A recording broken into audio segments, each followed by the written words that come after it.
আসলে কক্সবাজার তো আসলে সুন্দর একটা জায়গা, ঘোরার জায়গা। তো অবভিয়াসলি সুন্দর লাগতেছে, ভালো লাগতেছে। আমরা অবশ্য লাস্ট ডে আজকে, কালকে চলে যাব।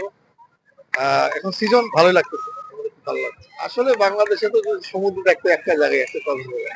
এটা অনেক বড় জায়গা। আর বিচ সবার কাছেই পছন্দের, এই জন্য সমুদ্র সৈকতে আসে না। আমরা এই পর্যন্ত নিরাপত্তা রাখতেও আসছি, আলহামদুলিল্লাহ মোটামুটি ভালো আছে। ভালো লাগতেছে অনেক। আমি তো কখনো এর আগে আসিনি, এই ফার্স্ট টাইম আসছে, আমার কাছে ভালোই লাগে। সমুদ্র বীচ দেখলাম, আপনার সমুদ্র সৈকত, তারপর কালকে ঘুরছিলাম আপনার সুগন্ধি বীচ, আজকে আসলাম লাবণী বীচ। ভালো লাগতেছে, মানে সবকিছু মিলাই ভালোই লাগতেছে। নিরাপত্তা ভালোই, মানে আমার কাছে তো কোনো সমস্যা মনে হইতেছে না, মানে ভালোই লাগতেছে সবকিছু আর কি। ভালো লাগছে, সবাই আসবেন। আরো এরকম কক্সবাজারের মতো আরো কিছু রিসোর্ট বা আরো কিছু